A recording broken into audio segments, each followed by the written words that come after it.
What if I told you there was a day the sun literally stopped in the sky and the moon stood still? Not science fiction, but straight from the pages of Scripture.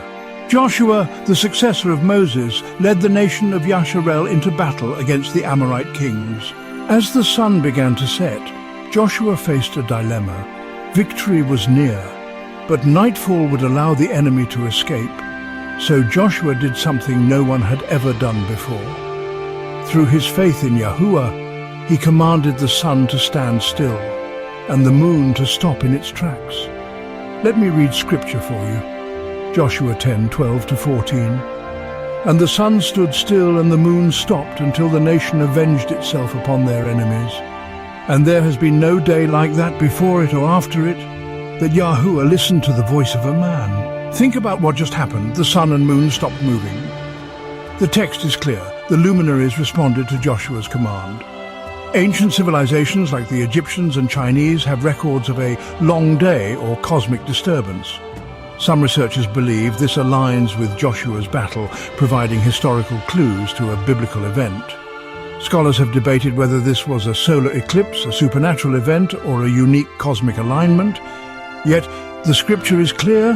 Yahuah listened to Joshua's command. But here's the key. This wasn't about astronomy. It was about faith. Now here's where things get really interesting.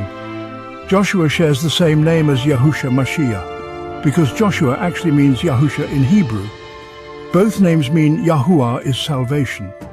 And just like Yahusha or Joshua of the Old Covenant commanded the sun to stand still, Yahusha MashiYah commands storms, heals the sick, and conquers death itself.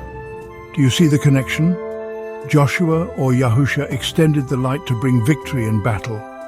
The other Yahusha, the Mashiach, became the light to bring eternal victory over sin and darkness. John 8:12 reads, I am the light of the world.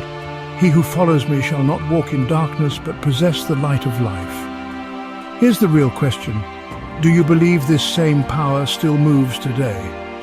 Because Scripture tells us the same Spirit that raised Yahusha from the dead dwells in us. When you step into faith, Yahuah can move mountains, stop time, and shake the Shamayim on your behalf. The story of Joshua's long day isn't just ancient history, it's a reminder that nothing is impossible for Yahuah. Remember, the same Yahuah who stopped the sun for Joshua fights for you today. Shalom and Barak you all.